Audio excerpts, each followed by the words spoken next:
Hi, how you doing? And welcome back to another video on the channel. A few days ago, I took a look at the premium defenders in FPL. Those defenders priced at 6 million.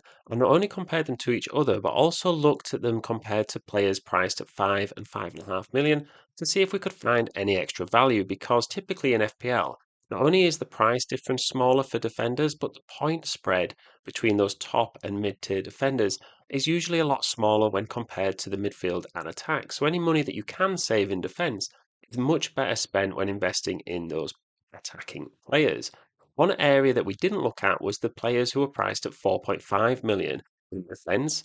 And that's what we're going to do today. We're going to take the data and we're going to look through it and compare those players with hopefully clear visuals to see if we can find any of those hidden gems that could make your team and save you that bit of extra cash. If you do like it and you like this style, please do subscribe. Honestly, the support in pre-season has been amazing. Like we've got 25 new subscribers in the last week alone, which for a small channel trying to grow is really cool. So if you can help us grow even more, please do subscribe. I really do appreciate it. So let's take a look at this first graph. And here we can see that we've got the 6 million defenders priced in red and the 4.5 million defenders they're in blue. And initially, what stood out to me was that there's not a big gap in terms of points per game.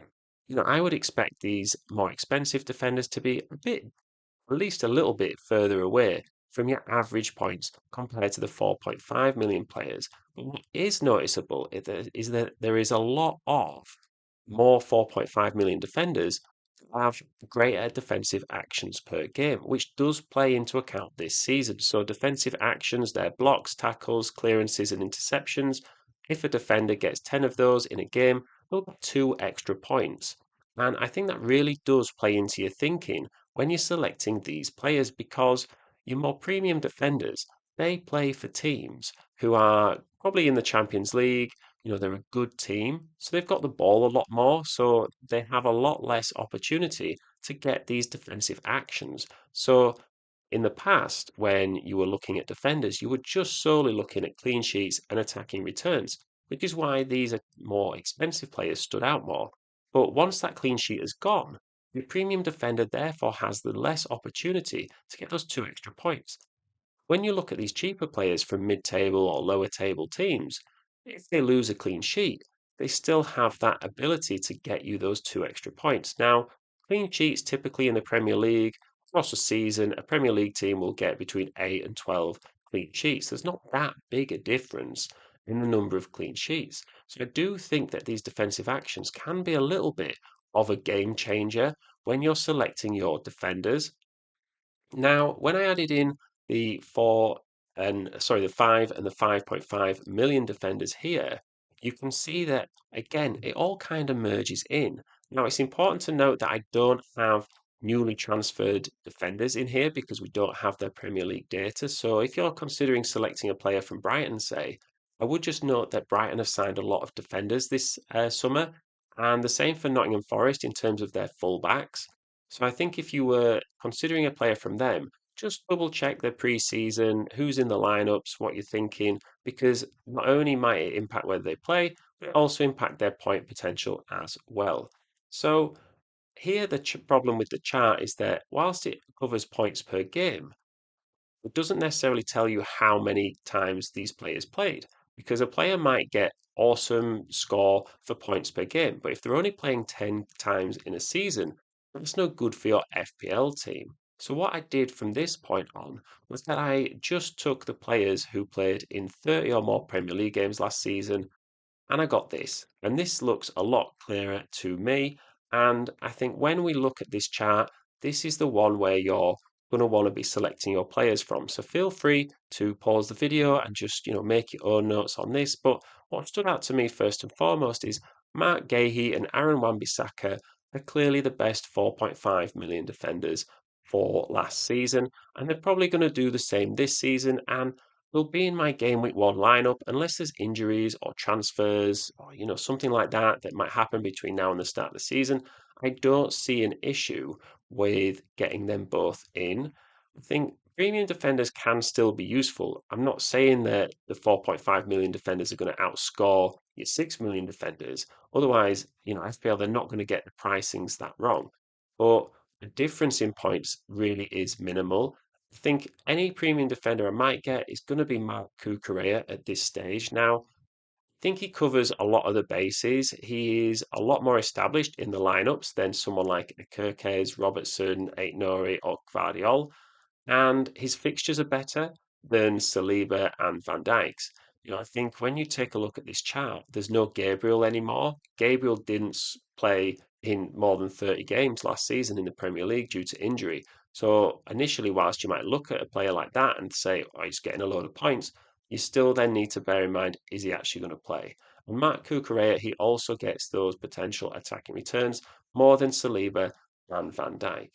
So, whilst fixtures do matter for the premium players because you want them to be playing weaker teams and therefore more likely to get attacking returns and clean sheets because they're not going to get you those defensive metrics as easy, I don't think fixtures matter as much for these other players. So, we're going to take a look at these teams here because I think they're your Mark Gahey's, Wan-Bissakas, your Marios, your Tarkowskis, the players that you think you might get um, from teams like this. So here for me, in the past, you might have said, looked at these fixtures and thought, well, West Ham have some good fixtures to start the season. I think I'm going to get in Wan-Bissaka, and then after game week 6, I'm going to take him out and I'm going to get in Mark Gahey because that's when Crystal Palace's fixtures get a little bit better.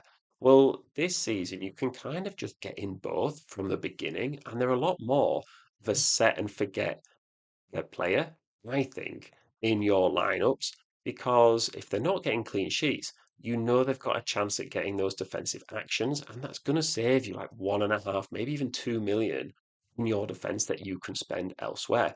And not only that, if you're not using your transfers on your cheaper defenders, it gives you that more flexibility to use those transfers in midfield and attack where point difference is greater, and you might want to target the easier fixtures and get in some of those players who can really get you those big points hauls. Your in players like your Palmers, your Salahs, your Isaacs, someone like that. And you can rotate around those players a lot easier. So that's my thoughts on this.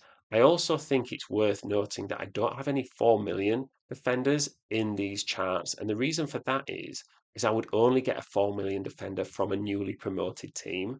I wouldn't get one in from a current team because A, they're probably not going to play as much because they'll have any Premier League team already established in the league will have defenders more expensive than 4 million. But I also think getting a player in from an established Premier League team takes a slot that you might want elsewhere. So let's say I got in 4 million defender from Crystal Palace. Well, that would stop me from getting in three other Palace players that I might want later down the line. Whereas I'm very unlikely to want three Burnley or Leeds or Sunderland players in my squad. I also think that these newly promoted sides, they're going to be defending quite a lot. So I think whilst they're not going to get many clean sheets, we've already said, you know, not a lot of teams do get a lot of clean sheets. And therefore, these extra defensive points that you want to get in now and then can be more valuable from a newly promoted side. So at the moment, my defensive lineup would be looking at 4 million defender from a newly promoted team, two or three 4.5, maybe a 5 million price defender, and then maybe a premium defender as well. But there's no problem in just going a little bit cheaper and maybe having two 4 million defenders from newly promoted sides and then three 4.5 million defenders in there as well, with maybe a 5 million defender there and just seeing how the rest of the budget can be spread around your attack. I think that would be an interesting permutation to at least investigate a bit further. So that's the video.